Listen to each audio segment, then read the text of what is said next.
temos aqui Eurico Santi, que é autor deste livro, Kafka, Alienação e Deformidades na Legalidade.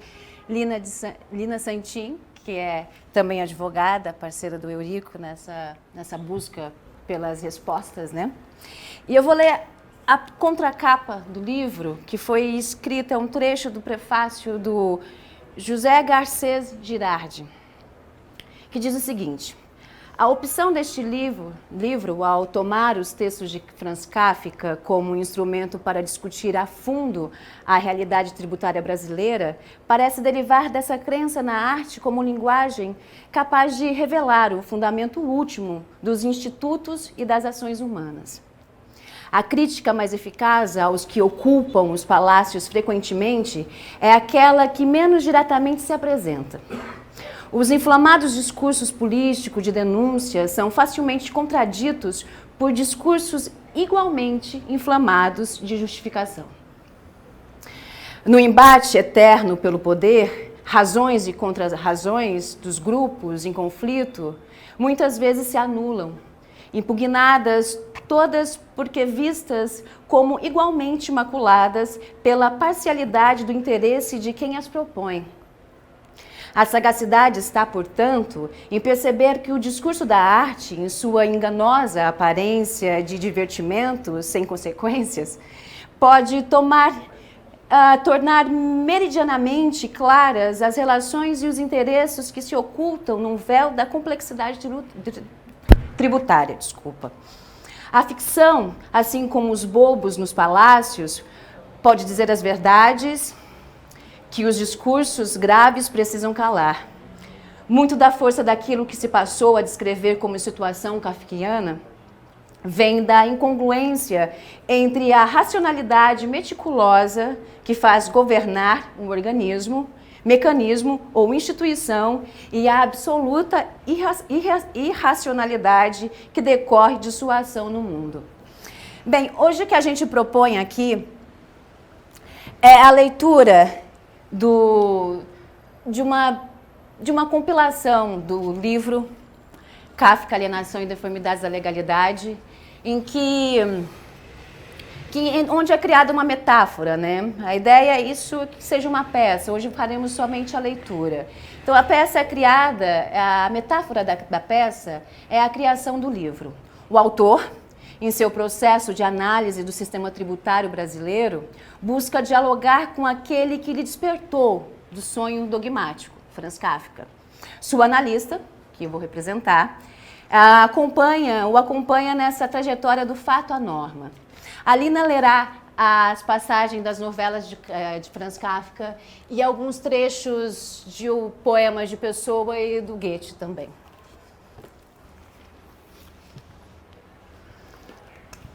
Bom dia a todos. Querido professor Nelson Machado, Osiel, Helena, Humberto Gentil, o maior astrólogo do Brasil, Rodrigo, meu querido amigo, Alexandre Barros, ator, diretor de peças, querida Lina, obrigado pelo trabalho, pela leitura. Maestro Marcos e Diego. A música, o Adagio del Binoni, acompanha o filme de 1962, do Orson Welles. É uma música forte, envolvente e que mais ou menos acompanha os tetos baixos, a imagem em preto e branco, a opressão, que é mais ou menos o que Kafka representa no livro dele, O Processo, e na obra dele. Kafka era advogado, trabalhava numa instituição pública de seguro, era judeu, tinha um problema com o pai, e nunca saiu de Praga, sendo que é um dos maiores escritores em língua alemã. Esse conto que está na capa do livro, ele se abre no filme do Orson Welles, na abertura do filme, e depois ele reaparece no capítulo 9, A Catedral.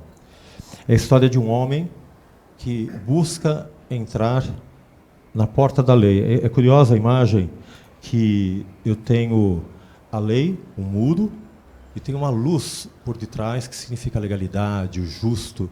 Então, uma pessoa que vem do interior, que nem o senhor vem lá de Bevilacqua, É Bevilacqua? Onde é que é mesmo? Bonifácio, né? Bonifácio. Bonifácio, a Lina vem lá de Bebedouro. Rodrigo vem de São Paulo. Humberto Gentil vem de onde? E é a Avenida Fronteira, que é um problema lá com São Paulo, em planejamento tributário. Mas o homem vem do interior, ele tenta entrar na porta da lei e vê um guarda. E um brilho imortal da lei, da justiça, ele tenta entrar. O guarda, com um cacetete na mão, fala, não é permitido, você não pode entrar. Mas por quê? Não, você não pode entrar. Ele passa a vida toda tentando passar por aquela porta, tenta subornar o guarda para não deixá-lo sem esperança, aceita o suborno, mas não o deixa entrar. E até que ele vai envelhecendo e depois, no fim da vida dele, ele chama o guarda e fala, guarda, eu estou morrendo, eu tenho uma pergunta. O guarda fica irritado com ele. Outra pergunta, o que você quer? Você é muito insistente. Ele disse, todos os homens, não é nada mais, eu não pretendo mais entrar por essa porta, mas todos os homens querem a lei, querem a justiça.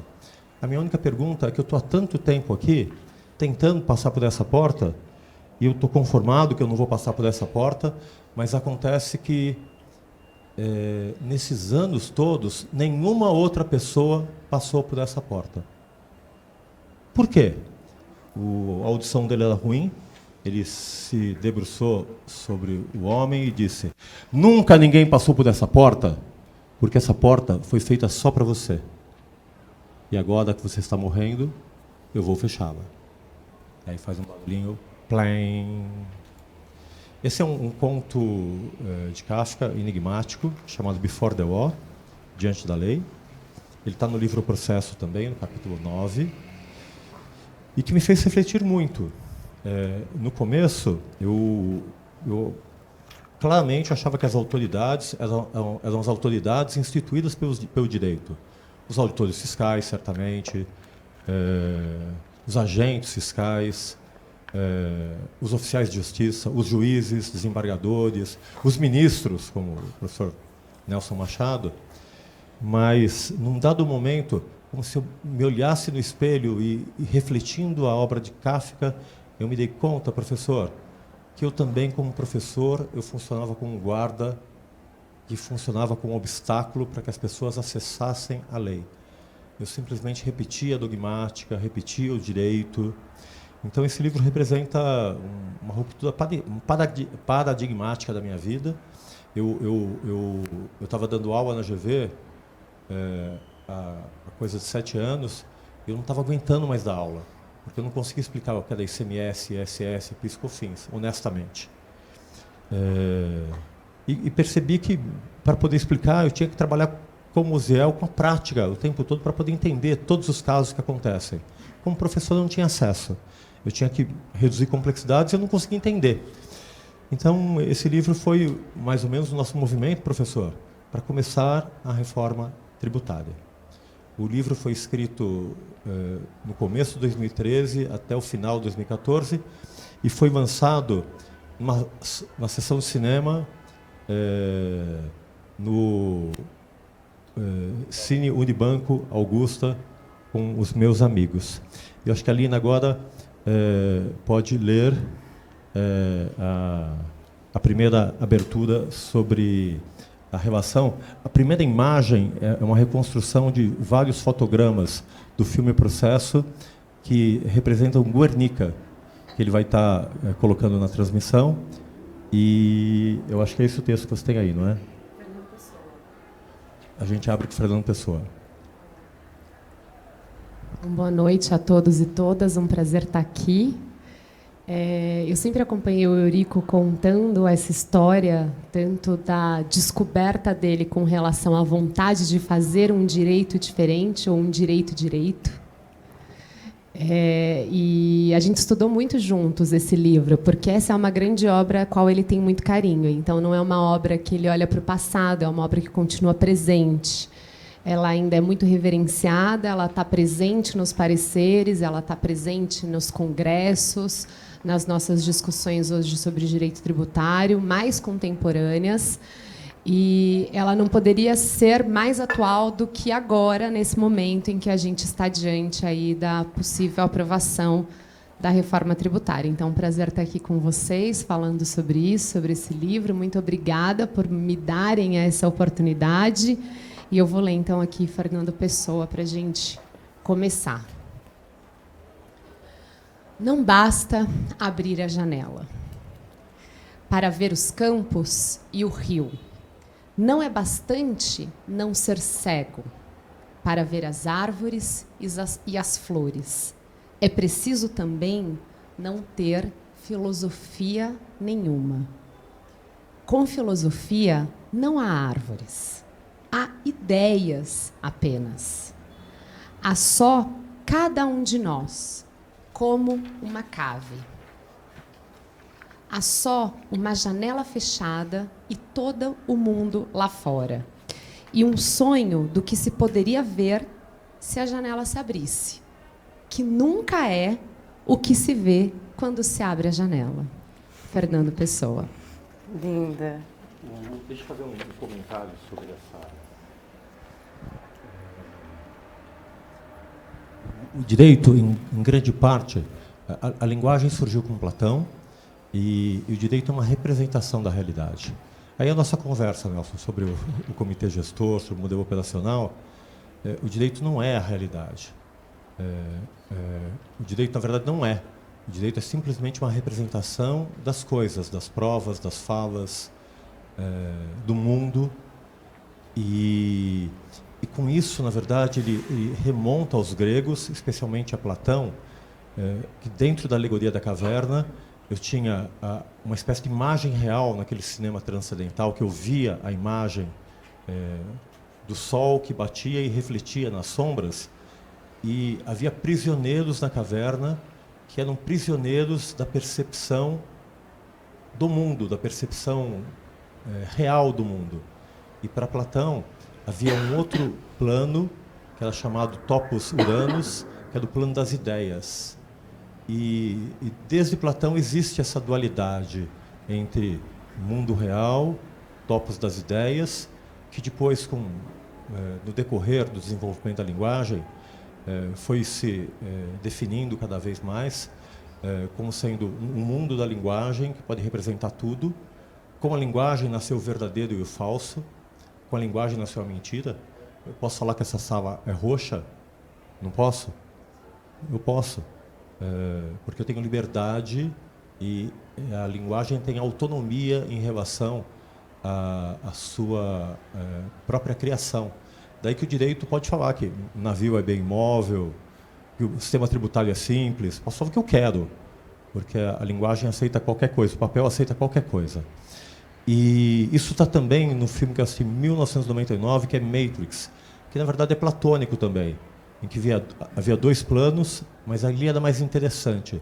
Era um filme dos irmãos Wachowski, em que as pessoas estavam aprisionadas dentro de um sistema, e Neo, que é anagrama de One, o desafio dele era sair de dentro daquele sistema para poder romper com o sistema. E tinha que lutar com os sentinelas, os Mr. Smith da vida.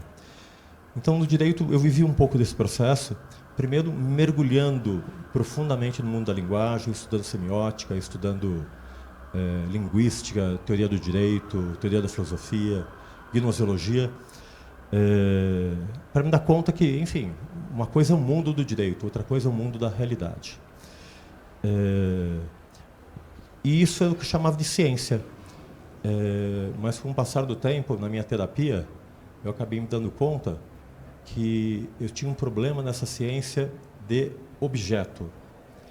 E o fato é que o objeto era muito ruim, o direito era muito ruim, o direito era muito complexo. E aqui eu conto uma historinha que eu acho que me guiou por quase 20 anos de forma equívoca.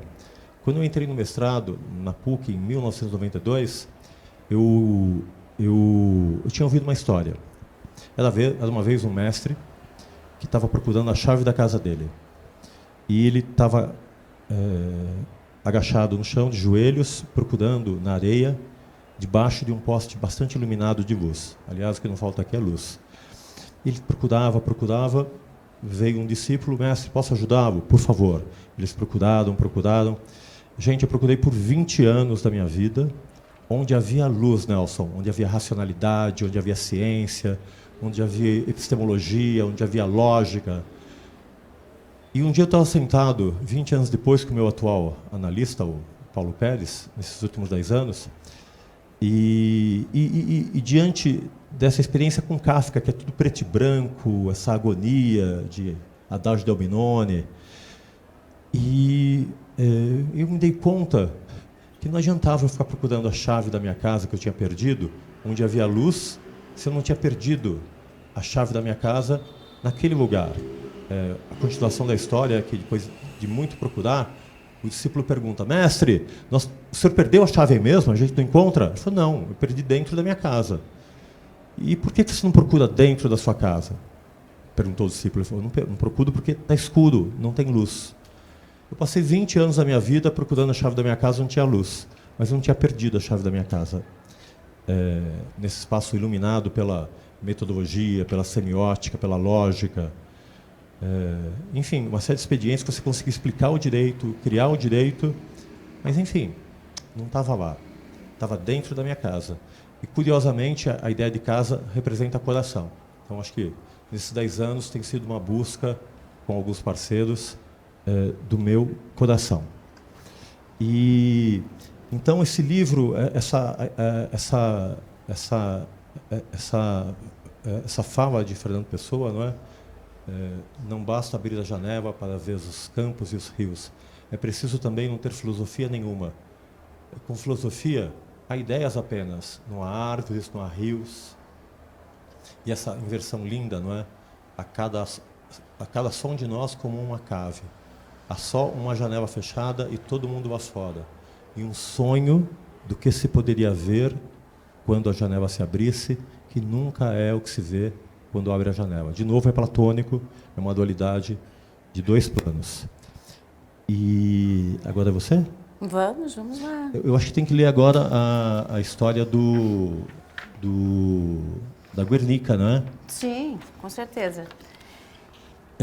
A primeira imagem desse livro, eu estou falando para que eles possam projetar ali, é uma construção de Guernica, do Pablo Picasso, que é feita com centenas de fotogramas do filme O Processo, do Orson Welles, em preto e branco, quase para não perceber que não se trata do Guernica. E Guernica é uma imagem forte de guerra, de morte, de brutalidade. Sim. Por favor. Quando visitava uma exposição de pintura francesa numa galeria de Praga, Franz Kafka ficou diante de várias obras de Picasso, naturezas mortas, cubistas e alguns quadros pós-cubistas. Estava acompanhado na ocasião pelo jovem Gustave Janouch. Estava o escritor de quem foi mentor na adolescência e que deixou um dos mais importantes depoimentos sobre o poeta tcheco. Conversas com Kafka, o nome desse livro. Janouch comentou que o pintor espanhol distorcia deliberadamente os seres e as coisas. Kafka respondeu que Picasso não pensava desse modo. Abre aspas. Ele apenas registra as deformidades que ainda não penetraram em nossa consciência. Com uma pontaria de mestre, fecha aspas, né? Com uma pontaria de mestre acrescentou que, abre aspas, a arte é um espelho que adianta como um relógio. Fecha aspas, sugerindo que Picasso refletia algo que um dia se tornaria lugar comum da nossa percepção. Abre aspas, não as nossas formas, mas as nossas deformidades. Fecha aspas. O livro chama-se Kafka, Alienação e Deformidades da Legalidade. Exercício do controle social rumo à cidadania fiscal. Esse livro foi a percepção de vários pareceres, que eu não sou um advogado tradicional, eu recebo material de casos bons e crio defesas para esses pareceres. Mas em todos me parecia que havia algo absurdo nesses casos, e todos os casos bilionários. O primeiro caso que a Lina vai ler, que tem a imagem do Urubu Leviatã, é um caso da UOL, do Grupo Folha de São Paulo, em que o fisco, enfim, sem juízo de valor, esse caso já foi resolvido, mas o ICMS era sobre comunicação. E comunicação normalmente era sobre a estrutura de comunicação que existia, que foi imposto herdado da União sobre estrutura de telecomunicações, tipo da Telesp. E aí eles tentaram, enfim, houve uma ação para tentar cobrar ICMS comunicação de provedor de acesso. Eles perderam, ficou de competência do município. Mas daí, algum tempo depois, alguém muito criativo na Fazenda falou, olha, de onde vem a grana deles? Né? Vem de publicidade. Publicidade é comunicação. Então, vamos lavrar um auto de infração sobre a comunicação de publicidade. Não obstante que publicidade seja um item da lista de serviços do Imposto de Serviços. E aí lavrou um auto de infração de 1 bilhão e 500 milhões, e que me deu a oportunidade de dar um parecer no caso e verificar, poxa, coisa estranha, não é? É a lei mudando sentido, se adaptando a uma nova realidade, criando conflito de competência. E aqui tem uma frase importante de Kafka, que eu abro o livro.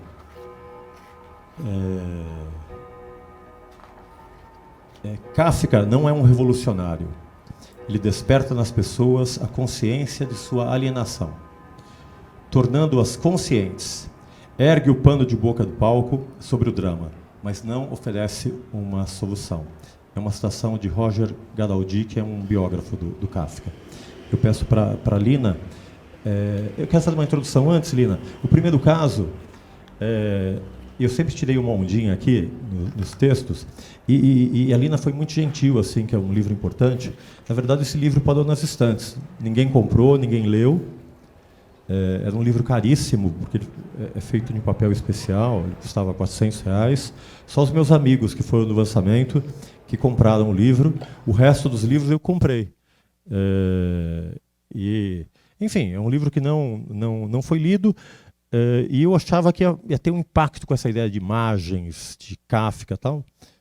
Não teve impacto nenhum. E aqui a brincadeira, mas o livro é muito bonito. E aqui eu sempre brinco, o estudo de caso, o imposto criativo, normalmente é imposto de circulação de mercadorias e serviços, coloquei o imposto criativo sobre mercadorias e serviços e a novidade das autuações sobre publicidade na internet. E o nome do capítulo é Legalidade Concreta, Transparência e Controle Social da Administração Tributária, para evitar essa criatividade da administração tributária, adaptar a lei aos seus interesses. E aqui é um conto muito interessante de Kafka que conecta essa ideia. No nosso mundinho, esse livro faz muito sucesso. Ele não ganhou o Jabuti como ganhou o outro. Deveria ter ganhado, mas eu acho que ele estava tão além do seu tempo que ele não foi compreendido em toda a sua completude e complexidade como ele deveria ter sido. Nosso mundinho ali, da GV, do NEF, do nosso escritório, dos reformistas, assim nos denominamos. Mas vamos lá. Era um abutre que picava meus pés. Ele já havia estraçalhado botas e meias e agora picava os pés propriamente. Toda vez que atacava, voava várias vezes ao meu redor, inquieto, e depois prosseguia o trabalho. Passou por ali um senhor, olhou um pouquinho e perguntou, então, por que eu tolerava o abutre. Estou indefeso, eu disse. Ele chegou a começar a bicar. Naturalmente, eu quis enxotá-lo. Tentei até enforcá-lo, mas um animal desses tem muita força. Ele também queria saltar no meu rosto. Aí eu preferi sacrificar-lhe os pés. Agora eles estão despedaçados. Imagine deixar-se torturar dessa maneira, disse o senhor. Um tiro e o abutre está liquidado. É mesmo? Perguntei. E o senhor pode cuidar disso? Com prazer, disse ele. Só preciso ir para casa pegar minha espingarda. O senhor pode esperar mais meia horinha? Isso eu não sei. Disse, e fiquei em pé um momento, paralisado de dor. Depois falei. De qualquer modo, tente, por favor. Muito bem, disse o senhor. Vou me apressar.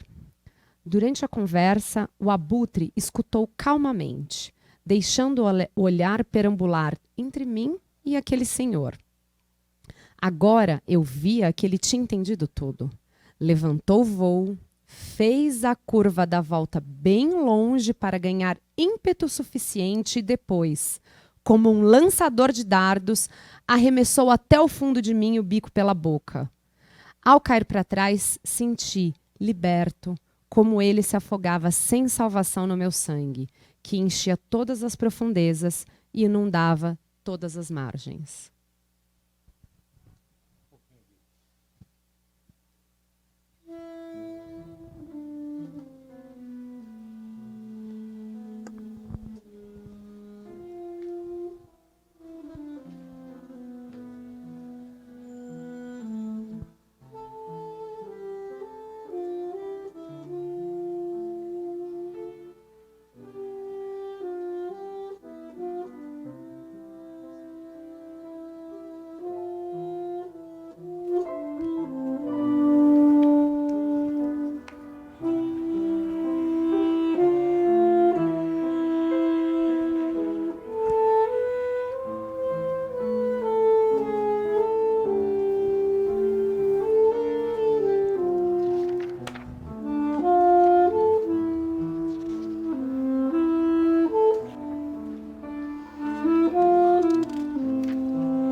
Obrigado, maestro. A imagem que nós usamos para, enfim, eu com o Ancari e com o Henrique, foi um urubu Leviatã. A imagem que nós usamos para representar esse Leviatã, esse estado poderoso, foi um urubu, bem brasileiro, não é? Que ele tirou lá nas terras do nosso amigo Carlos Alberto, do Emiliano. O segundo caso foi um parecer também, que eu tive acesso a todas as informações. Foi por caso Natura. Havia um preço controlado em relação a operações entre a indústria e o comércio, e a Natura, seguindo essa regra, ela constituiu uma empresa em Cajamar, e tinha certas regras de IPI, de preço de transferência, ela cumpriu todas as regras, e dentro do espaço de Cajamar, o preço, o médio era aquele, só tinha a Natura que praticava. E foi um agente fiscal lá e falou, não, o preço de praça não é o preço da cidade, é o preço da região metropolitana de São Paulo. Protestaram, mas isso é uma inovação em relação ao Código Comercial e ao Código Civil. Falei, não, agora não, é uma atualização moderna desse sentido. Enfim, lavraram uma autoinfração de R$1 bilhão e 500 milhões de reais. Demorou 5 anos para ser julgado. Depois que foi julgado no CARF, ele caiu com o fundamento que o conceito de praça é, segundo o Código Civil e Comercial, a cidade. Então tem que ver a média da cidade. O auto de infração caiu. 5 anos depois, no 6º ano, foi um outro agente fiscal e lavrou um outro auto de infração, dizendo que praça era a região do estado de São Paulo. Está até agora em julgamento para se saber se é ou não. E a imagem aqui é desse Vingador, aliás, é uma imagem que o Api gosta, é um quadro do Ancari também, com toda essa polícia reprimindo, e a gente fez um corte estratégico, era um táxi, para deixar Tex aqui no finalzinho. E esse é um conto que mostra mais ou menos a relação de Kafka tem com as autoridades. Era de manhã bem cedo, as ruas limpas e vazias, e eu ia para a estação ferroviária. Quando confrontei um relógio de torre com o meu relógio, vi que já era muito mais tarde do que havia acreditado. Precisava me apressar bastante. O susto dessa descoberta fez-me ficar inseguro no caminho. Eu ainda não conhecia bem aquela cidade. Felizmente, havia um guarda por perto, corri até ele e perguntei-lhe, sem fôlego pelo caminho. Ele sorriu e disse, de mim você quer saber o caminho? Sim, eu disse, uma vez que eu mesmo não posso encontrá-lo. Desista, desista, disse ele e virou-se com um grande ímpeto, como as pessoas que querem estar a sós com o seu riso. O nome desse capítulo 2 é uma brincadeira com o fisco, é planejamento tributário ao contrário. Porque a ideia é que o contribuinte faz planejamento tributário? Faz. Mas o fisco também faz, para poder arrecadar mais, cobrar mais, sem mudar a legalidade. Flexibilidade da legalidade com o único objetivo de arrecadar mais. E aqui mais um sarrinho, não é? Como o tema é praça, eu coloquei A Praça é Nossa, em homenagem àquele programa do Manuel da Nóbrega. Cadê os nossos músicos para colocar? Pararará, pararará, pararará. O pessoal quer mesmo ouvir música aqui, viu? Coloca uma deixinha de música. Qual? Adágio? Adágio.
Obrigado, maestro.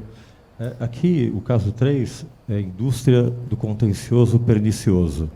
Tribunais administrativos que não respeitam sua própria jurisprudência. Esse é um problema estrutural que nós temos no nosso sistema, que o Conselho Administrativo de Recursos Fiscais, que é o órgão máximo, enfim, ele toma decisões, mas a base da Receita Federal não respeita essas decisões e continua atuando com autonomia. Isso cria uma série de problemas e mais do que isso, no decorrer do tempo, a jurisprudência vai mudando. Depois de 2 anos muda, vai para o outro lado, depois de 2 anos muda de novo, depois muda de novo. Ou seja, eu tenho um grande problema de insegurança jurídica. E a lei só existe para ter sentido, não é? Se tem uma lei que fica mudando de sentido toda hora, não é lei, não é? Que é um problema que nós enfrentamos aqui, eu junto com o Nelson, para colocar um novo sistema em que a lei é clara, objetiva.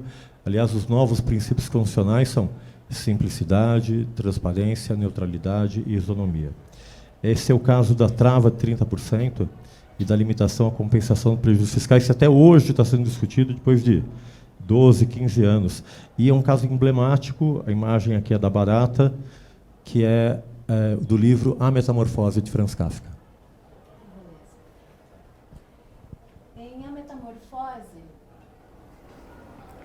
Em A Metamorfose está o toque inconfundível de Kafka, que é a técnica da inversão. Vistas as coisas por esse ângulo, percebe-se que Gregor, o personagem, né, do livro, que antes tinha sido arrimo de família, ao se transformar em um inseto, se torna inútil. Ocorre assim o princípio da inversão em que Kafka é o mestre. Pois antes, a família vivia parasitariamente às custas do trabalho de Gregor e de sua alienação no mundo dos negócios. Mas agora ele é, aos olhos da família deserdada por sua metamorfose, apenas um inseto parasita. Indústria do contencioso pernicioso. Enfim, eu trabalhei nesses casos e li toda a obra do Kafka. Eu escolhi cada caso com conexão com os problemas que eu vi aqui. É curioso que na Metamorfose, ele é judeu, né? É uma concepção judaica, é ramo de família, cuida da família, trabalha, ele era caixeiro viajante, e de repente ele acorda, é um inseto monstruoso, e a família se revolta contra ele. Enquanto ele mantinha a família, ele era ótimo. Quando ele para de manter a família, ele é um bicho monstruoso, que é mais ou menos a relação que existe, né? É um paradigma que a gente pretende mudar entre fisco e contribuinte. Quando está pagando, é bacana. Quando para de pagar, você é um monstro, está fora, é bandido. Então, nós temos um problema de literatura que foi instaurado uma espécie de paradigma do crime que procura buscar mais arrecadação, aumentando as sanções, aumentando a pena, para conseguir mais arrecadação. Mas na prática não funciona, né? É como o inferno brasileiro. Tem ali, onde tem mais chicotadas, onde tem mais banho de lava, onde tem os castigos piores, mas tem uma fila enorme no inferno brasileiro, assim. Fala, por que se tem tanto castigo, tem tanta fila? É que todo dia falta lava, falta como é que chama o cara que faz o castigo? O carrasco. O carrasco falta, outro dia não tem chicote, enfim. Não dá para aplicar tanta pena. Então, enfim, acaba se tornando disfuncional.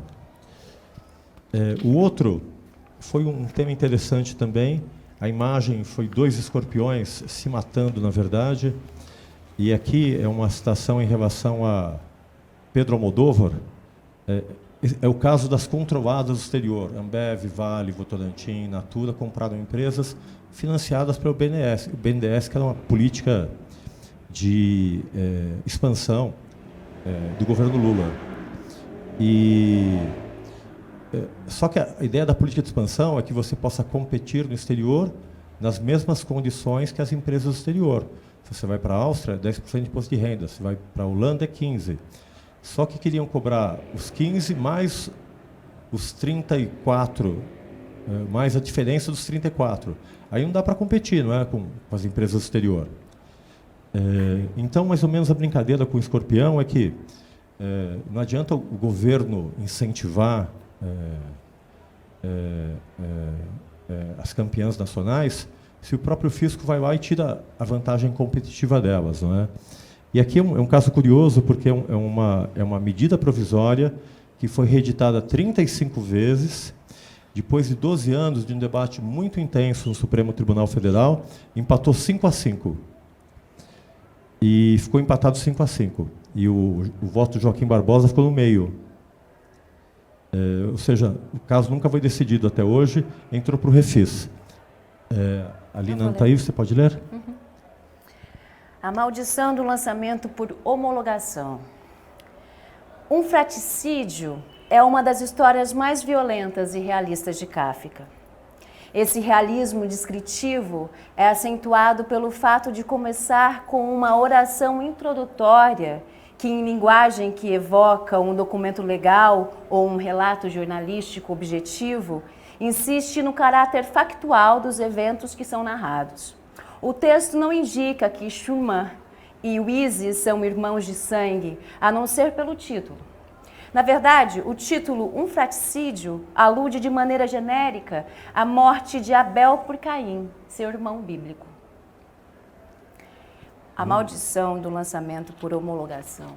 Um Fraticídio, de Franz Kafka, de 16, Modesto Carone. A ideia é essa, não é? É um fisco que trabalha, de alguma forma, em função da sua formação contra o contribuinte e desorganizado com o Estado. Isso agora vai acabar, professor Nelson Machado, porque agora o IBS está mudando o paradigma da administração. Aliás, o IBS foi organizado e proposto, em grande parte, pelos agentes fiscais, que foram os grandes protagonistas do IBS. E por uma série de instituições, não é, como o ENAT, o ENCAT, que desenvolveram toda a tecnologia fundamental para que a gente tivesse essa possibilidade de centralidade.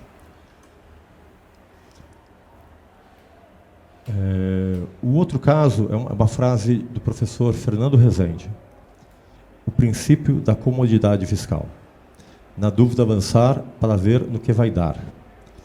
É um caso de lançamento por arbitramento do imposto de renda. E é um caso curioso que depois eu coordenei pesquisas no curso da Receita Federal e um pesquisador perguntou para 100 agentes da Receita Federal que atuam em campo. Se você tem dúvida, você lavra o auto de infração ou não? Ele falou, eu sempre lavro. Porque se não lavrar, vão suspeitar que eu não estou lavrando, vão ter dúvidas sobre mim, eu posso correr risco, porque é tudo muito complexo, e eu posso perder o prazo de decadência e posso ser acusado de crime de responsabilidade. Então, a gente vive num modelo que fomenta essa espécie de indústria do contencioso, tanto do lado do contribuinte como do lado do fisco. E aqui tem uma outra frase, uma outra história interessante de Kafka que conecta com esse caso. O problema de Kafka, tá ligado? O problema de Kafka é o de descobrir o ponto de intersecção do particular no geral, do indivíduo no todo. Revelar a vocação específica de cada um e o seu verdadeiro lugar no seio da comunidade. E agir segundo a lei que lhe designa essa situação. Abre aspas. Creio, diz o agrimensor, que há aí duas coisas a distinguir. Primeiro, o que se passa no âmbito dos serviços e a propósito do que os serviços podem pensar isto ou aquilo a seu grado. E segundo, a minha própria pessoa, a minha pessoa real, eu, que existo fora das repartições e que as repartições ameaçam de um dano, o qual seria tão insensato que eu não posso permanecer na realidade desse perigo. Fecha aspas. Para além de toda a burocracia terrestre ou celeste, o que Kafka quer salvar é a particularidade de cada um. Abre aspas. Deus não é acessível senão pessoalmente. Todo ser humano tem a sua vida própria e seu próprio Deus, seu defensor e seu juiz. Os sacerdotes e os ritos não são senão as muletas da alma a caminho da paralisia. Pesado, hein? Eu faço uma intervenção para minha introdução, até para situar o debate. As inversões da literatura e obra de Kafka nos ajudam a entender 2 pontos. É que falta direito à tributação do Brasil. E, equivocadamente, pela falta do direito, se apela para a moral. Quando deveria ser ao contrário. Quando falta moral, é que apelamos para o direito. Isso é André Sponville, né? Quando tem o amor resolve tudo. Eu amo você, Nelson, está tudo certo, não tem problema nenhum. Quando falta o amor, vem a moral. Aí quando falta a moral, aí está tudo perdido. Caso do direito, advogado, Supremo. E aí há essa inversão constante do fisco buscando a moralidade tributária. E isso cria um grande subjetivismo. O fato é que, nessa ordem de coisas, não me parece eficaz o fisco instituição exigir moralidade do contribuinte, especialmente quando o fisco também usa as mesmas artimanhas do contribuinte dentro da lei, para cobrar mais tributos. Por exemplo, reinterpreta a mesma lei com outro sentido, desrespeita a jurisprudência dos seus próprios tribunais administrativos, usa a lei para iludir o contribuinte mediante alíquotas internas, alíquota por dentro, né, Nelson, que a gente está acabando na PEC 45, se omite de revelar ao contribuinte o caminho que entende correto para a aplicação da lei em nome do sigilo fiscal. Eu trabalhei 10 anos com transparência, buscando entender, queria abrir os autos de infração, queria abrir as consultas fiscais, as decisões de primeira instância, para poder entender a legalidade concreta, mas não podia ser revelada em nome da proteção do contribuinte. Então, eu não tinha informação de como o fisco paradigmaticamente aplicava a lei. Mais especificamente, no direito tributário, disciplina regida pela estrita legalidade, pagar mais ou menos tributo não me parece ser passível de qualificação como conduta mais ou menos moral. Agora, digo eu, é moralmente relevante pagar mais ou menos tributo para o contribuinte que se submete à lei. Não vale o mesmo raciocínio para o fisco-instituição. Não se pode cobrar mais tributos em nome da moral, ou da moralidade, ou da solidariedade, ou mesmo do valor fundamental da igualdade. O dever do fisco é cumprir a lei, pois a lei é um instrumento por excelência da isonomia. Por isso insistimos neste livro tanto na busca institucional de corrigir a conduta do fisco-instituição, e não a do contribuinte. É dever do Estado dar o exemplo de respeitar a realização integral da legalidade, e não abandonar a lei para arrecadar mais em nome da moral ou de outro valor superior qualquer. Ainda que sejam compreensíveis suas razões, por exemplo, contra a sistemática evasão de certos contribuintes, de explorar também a complexidade da legalidade para não pagar tributos.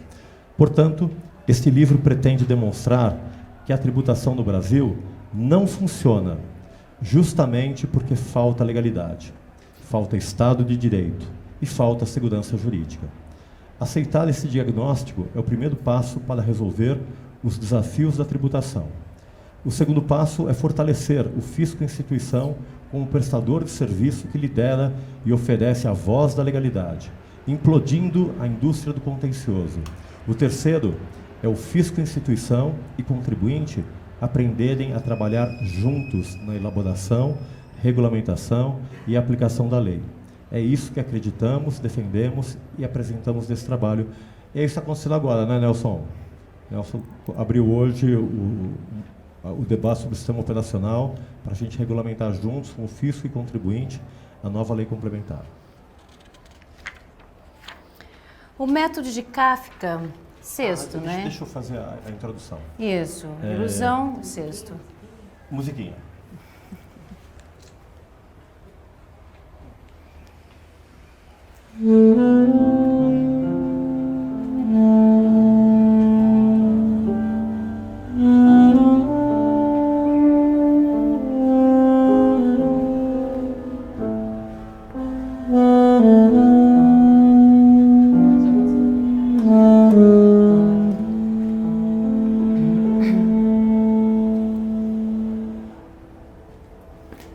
Posso ler? Deixa eu só fazer a introdução do caso. Com a gente, tá? Isso. Ilusão, ocultação fiscal e modulação dos efeitos das decisões do STF. É um caso do ICMS, PIS/COFINS sobre importação e a modulação que foi para trás. Isso foi um texto que o Isaías Coelho nos apresentou, que é uma estratégia, enfim, comum das administrações tributárias, iludir o contribuinte não prestando informações. E uma delas é a tributação indireta, e a alíquota por dentro.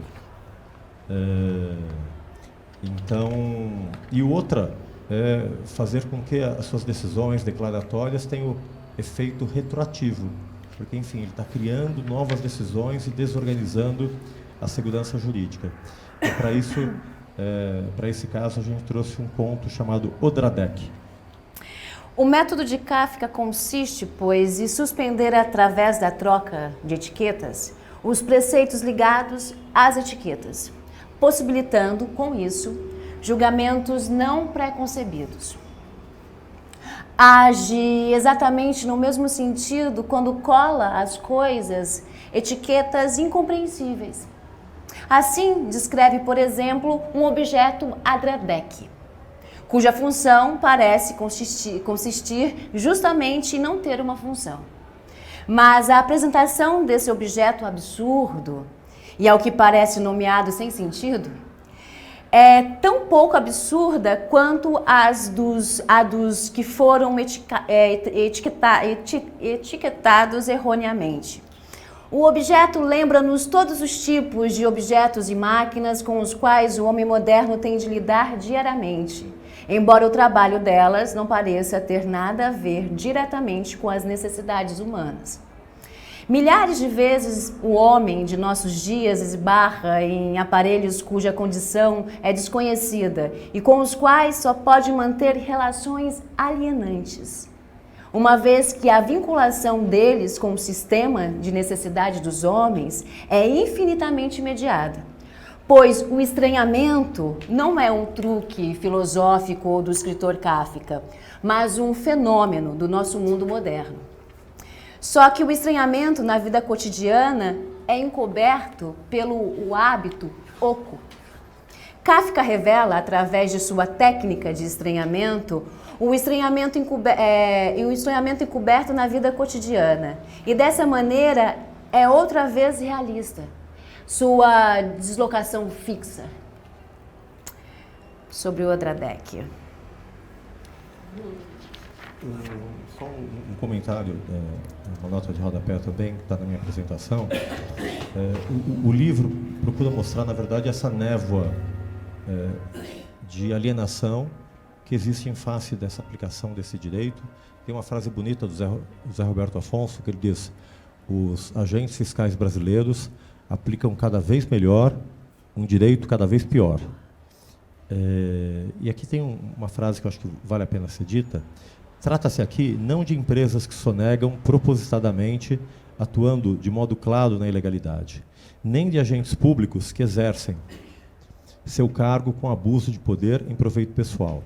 Ambos problemas de polícia. Não é disso que tratamos aqui.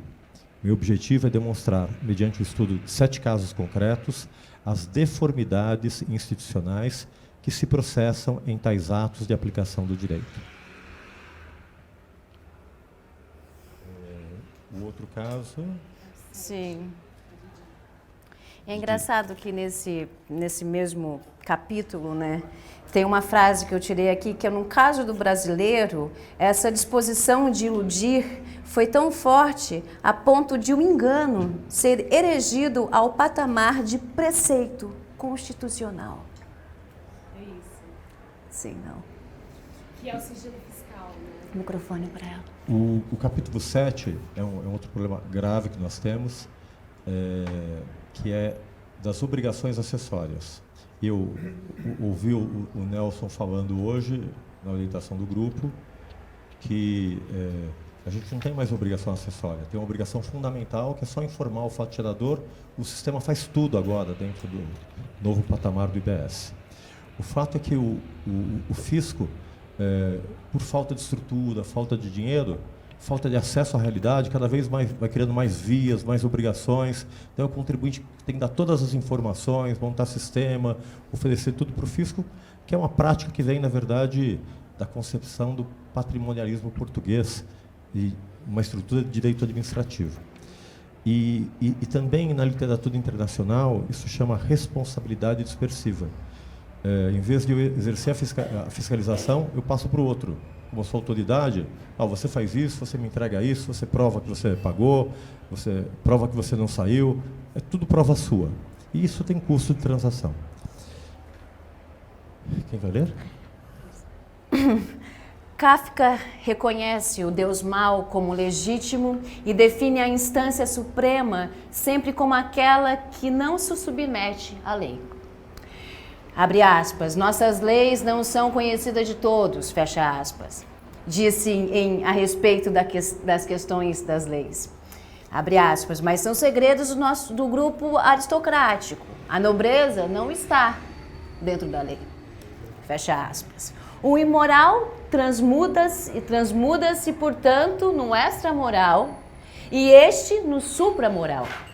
Mas este não é o clímax. Visto que as leis não são vinculantes para o grupo aristocrático, talvez elas absolutamente não estejam lá, existam. Talvez, prossegue Kafka, aliás, estas leis absolutamente não existem.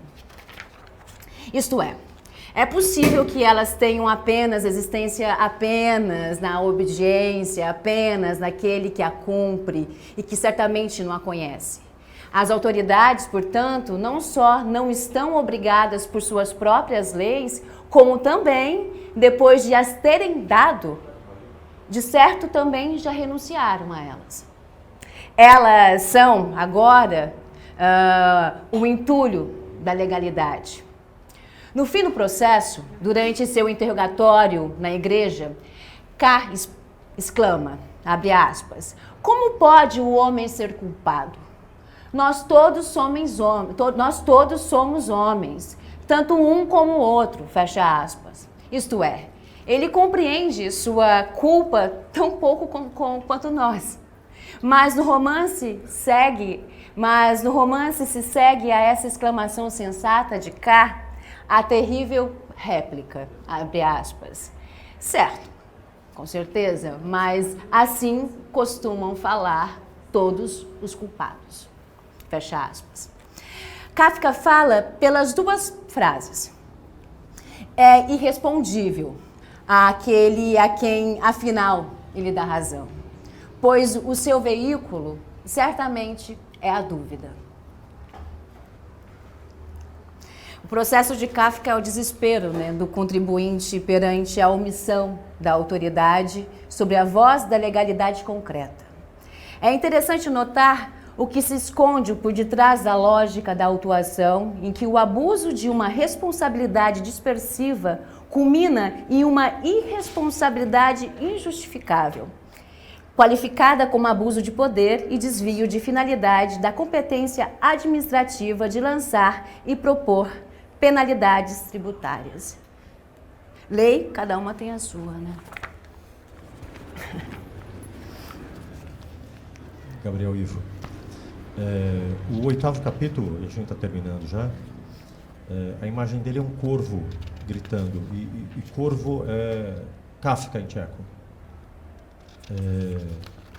E o capítulo chama Profilaxia das deformidades do sistema tributário brasileiro, instituição e consolidação do Índice de Transparência do Contencioso Tributário, ICAT. Essa foi uma história curiosa, que a GV foi contratada pelo Banco Interamericano de Desenvolvimento para fazer o índice de transparência, porque é uma instituição reconhecida, neutra, e a gente preparou um índice de transparência com uma série de critérios, mas daí os estados não gostaram do índice de transparência e nem da classificação deles.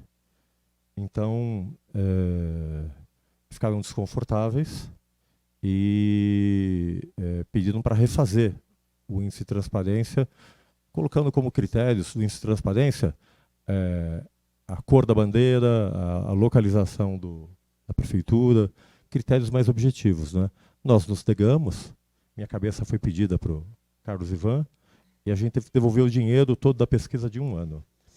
E eu me dei conta que, como não encontrava informações no direito, o meu objeto de pesquisa agora deveria ser a falta de informação. Então, por quase 10 anos, eu persegui a ausência, o que brilha pela ausência, que é a falta de informação. E aqui é uma história linda, que eu me senti muito concretamente nessa situação, Nelson, que eu fui chamado para falar pelo Antônio Prado e pela Goretti, na GV, sobre a reforma tributária. E eu cheguei lá, eu era o primeiro a falar, é o último painel. Vocês querem que eu fale sobre o quê? Ah, professor, o senhor é tributarista, não é? Fala sobre o que o senhor quiser, não é? Vocês sabem qual relação eu tenho com essa reforma? O senhor é tributarista, né? Deve conhecer, não é? É um pouquinho mais, né? Eu, o Nelson, a Pio, o Isaías, trabalhando há 10 anos nessa reforma. E aí eu falei que se tratava de um projeto chamado Nossa Reforma, que nasceu na Fundação Getúlio Vargas.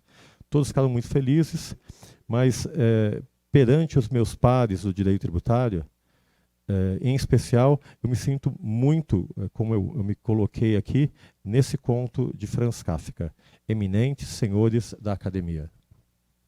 Eminentes senhores da Academia, conferem-me a honra de me convidar a oferecer à Academia um relatório sobre a minha pregressa vida de macaco. Não posso, infelizmente, corresponder ao convite nesse sentido. Quase 5 anos me separam da condição de símil, espaço de tempo que, medido pelo calendário, talvez seja breve, mas que é infindavelmente longo para atravessar a galope como eu o fiz, acompanhado em alguns trechos por pessoas excelentes, conselhos, aplauso e música orquestral, mas no fundo sozinho, pois para insistir na imagem, todo o acompanhamento se mantinha bem recuado diante da barreira. E eu aprendi, senhores. Aprende-se o que é preciso que se aprenda. Aprende-se quando se quer uma saída. Aprende-se a qualquer custo. Fiscaliza-se a si mesmo como com o chicote. A menor resistência flagela-se a própria carne. A natureza do macaco escapou de mim frenética, dando cambalhotas, de tal modo que com isso meu primeiro professor quase se tornou ele próprio um símio. Teve de renunciar às aulas e precisou ser internado num sanatório. Felizmente saiu logo de lá. Seja como for, no conjunto eu alcanço o que queria alcançar. Não se diga que o esforço não valeu a pena. No mas, não quero nenhum julgamento dos homens. Quero apenas difundir conhecimentos. Faço tão somente um relatório. Também aos senhores, eminentes membros da academia, só apresentei um relatório. Um relatório para a academia, de Franz Kafka, 1917. Um ex-símio. Eurico, um ex-símio. Que lembra aquela música dos tribalistas, né? Como é que é? Os tribalistas. Já não quero mais ter razão, agora só ando de pé. O último, na verdade, é um diagnóstico do sistema tributário brasileiro, o problema do sigilo fiscal, o problema do modelo de civil law e de patrimonialismo de Estado que nós herdamos de Portugal, né? Portugal é uma estrutura única, que tinha um único rei, e o rei nomeava príncipes, marqueses, não era, enfim, não tinha aquela oposição de forças que existia no resto da Europa. Ele era dono do Estado. E aqui, a grande figura, que é o Grito no Grito, do Pedro Américo com Eduardo Munch. Essa figura estava em Ilhabela. Eu queria a figura do Grito de Ipiranga. Eu tinha uma história curiosa do Grito de Ipiranga. Primeiro que eu fui só uma vez lá, daí eu olhei, Pedro Américo nasceu em 1842. Falei, poxa, mas nasceu em 42, como é que ele está retratando a independência de 22? Depois, tem o problema dos os dragões da independência, não é? Eles só surgiram muito depois da independência, né? Não davam para estar aqui nesse quadro aqui, ó, fazendo um alvoroço aqui. E aqui tem a coisa mais grave do quadro.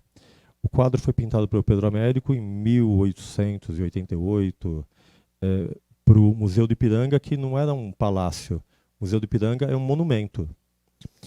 E aí, quando colocaram o quadro imenso, né, na parede, se deram conta, está com um problema. A casinha que está pintada no quadro foi pintada do lado errado. A casinha é do outro lado do rio. O que fazer? A inauguração é daqui a 15 dias. Trocaram a casinha de lugar, está registrado no Museu do Ipiranga. Ou seja, a linguagem, a representação se impõe à realidade. Eu acho que aqui tem um recado para o problema das nossas instituições, às vezes, não é? Como a própria República, que foi a própria Federação, que foi muito projetada numa ideia de Rui Barbosa sobre a Federação Americana, enfim, sem ter a consolidação, a maturação necessária, como teve o nosso processo de reforma tributária, que demorou 10 anos, né, professor? E aqui tem um lindo texto que fala mais ou menos sobre isso, né? Quando você não sabe mais ou menos qual que é o sistema, qual que é a lei, você bate, né? Aliás, eu estava numa reunião com o professor Nelson Machado, com o Cido Gomes, ali na GV, com o pessoal ali, e tinha uma discussão sobre direito penal, e a filha do professor Nelson, a Maída Machado, é uma grande especialista, uma grande lutadora sobre esse sentido. E um penalista falou, se matar e bater resolvesse, o Brasil era campeão mundial de segurança. Parece que não dá certo, não é? A questão das multas e das penas. E aqui, a colônia penal de Kafka, que é um texto maravilhoso. Na colônia penal, devia ser publicada com o veredito e a metamorfose num único volume sob o título Punições. O relato conta a experiência do explorador no segundo dia de visita a uma colônia penal situada nos trópicos. A peça está construída em torno do observador, um europeu cético do sistema penal imposto, com um oficial militar que administra, desde a morte do velho comandante, a máquina de tortura e extermínio. Mas ele está totalmente comprometido com a forma de justiça que o diabólico aparelho oferece. O narrador das passagens mais longas é o próprio oficial. Ao longo de suas reflexões, ele expõe uma dramática ruptura histórica na vida da colônia penal, narradas pelas atitudes antagônicas do velho comandante, para estabelecer o sistema e construir a máquina, e do novo comandante, que é hostil ao velho sistema, que procura oportunidades para desmantelá-lo. A fala do oficial é colorida pela nostalgia em nome dos velhos tempos do primeiro comandante, quando a máquina funcionava com perfeição e uma multidão de pessoas assistia às execuções. Sente animosidade em relação ao novo comandante que deixou a máquina decair e deslocou o centro do interesse do público para os mecanismos burocráticos de governo. Na sequência que é a auto-execução do oficial pela máquina, Kafka chega ao auge da ironia. O oficial, que alimentava evidente inveja da iluminação das vítimas durante a punição exercida por 12 horas pela máquina, não sente essa transformação quando é executado. Em vez disso, é instantânea e brutalmente assassinado quando a máquina começa a desmontar. E para finalizar, as conclusões. O livro tem 10 capítulos como processo e tem 10 conclusões. E uma imagem que é o final de um túnel, assim como a luz. Quem diria, a gente está alcançando a luz. Se der tudo certo, hoje vai ser aprovada a reforma tributária na Câmara. Ou não. Ou não. A primeira ali, na verdade, é uma fala sobre Edgar Allan Poe, de Kafka. Mostrei a Kafka aquele livro, Contos Escolhidos, de Edgar Allan Poe, do qual eu não me separava há algumas semanas. Ele folheou, leu o sumário e perguntou-me: "Você conhece a vida de Poe?" "Só sei o que Campfi me disse. Parece que Poe é conhecido por ter sido um alcoólatra." Kafka franziu as sobrancelhas e disse: "Poe era um doente, era um infeliz, sem defesa diante do mundo, e por isso que se refugiava na embriaguez. A imaginação para ele não passava de uma muleta. A perturbadora estranheza de suas histórias era um meio de tornar o mundo menos estranho. É muito natural. A imaginação não reserva tantas armadilhas de lobos quanto a realidade. Os sonhos contêm sempre uma série de impressões diurnas que não são elaboradas. Talvez, antecipei com certa prudência, se tente justamente no sonho se livrar de um sentimento de culpa em relação à realidade. O que pensa?" "Sim, é isso", disse Kafka. "A realidade é a maior força que existe. Ela modela o mundo e o homem. Ela age. É justamente por isso que o sonho contém a realidade. Não é possível escapar dela. O sonho não passa de um atalho que nos traz sempre de volta ao mundo da existência mais imediata."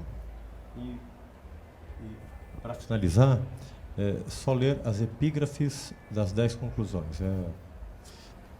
Primeira, o título e a epígrafe. Alienação, Kafka e o sigilo fiscal. É uma frase do Joseph Stiglitz. Prêmio Nobel de Economia. Informações coletadas por servidores públicos, à custa do público, são propriedade do público, assim como cadeiras, prédios e outros bens materiais usados pelo governo e de propriedade pública. Paradoxo da legalidade no modelo civil law e o dilema do agente K. Age de tal forma que os motivos de tuas ações possam ser divulgados aos quatro ventos. Immanuel Kant. Manipulação da moldura da legalidade. Cenário de ocultação do sigilo fiscal. Frase de José Roberto Afonso. Os agentes fiscais brasileiros aplicam cada vez melhor um sistema tributário cada vez pior. Valorização do servidor público e controle social no cenário da transparência fiscal. Frase de Luiz Brandet. A luz do sol é o mais poderoso de todos os desinfetantes. Enfrentando os limites do direito. Rumos da democracia fiscal na era da informação. Frase de Manuel Castells. Na sociedade em rede, o poder forte não é o da repressão e o das armas, mas o da comunicação. Legalidade concreta, aumento do fluxo de informação, igualdade e segurança jurídica. Frase de John Rawls. Se não sei como me comportar perante a lei, então não sou livre. Ruptura da lógica dos três poderes. Controle social, cidadania fiscal e a governança em rede. Frase do Jeffrey Owens.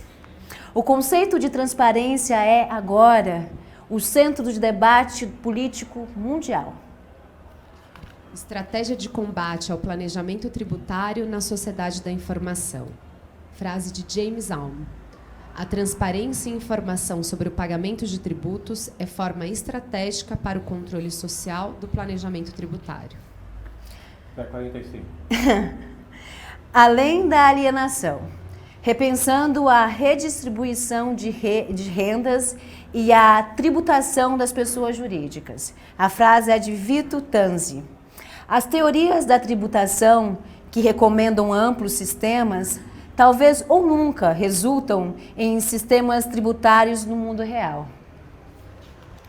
Reforma tributária pela transparência dos atos de interpretação do direito. Frase de Leonardo da Vinci. A simplicidade é a maior das sofisticações. Solta o sax? Depois tá. A tecnologia da informação permite hoje a criação de um federalismo cooperativo em rede que se iniciou com o nosso pioneiro sistema público de escrituração digital, o SPED. Espelho da realidade tributária que pode viabilizar o controle e diálogo entre tributos da União, estados e municípios, permitindo a realização concreta do princípio da não cumulatividade, aplicado simultaneamente a todas as bases tributáveis do consumo e circulação de bens.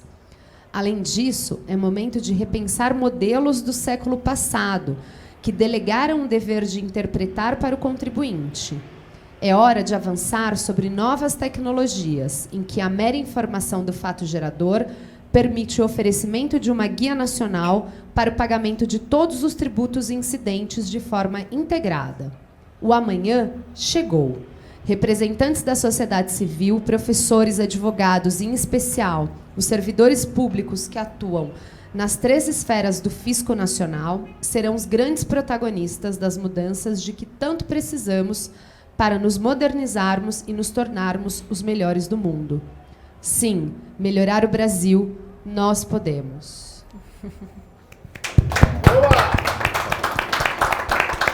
Boa!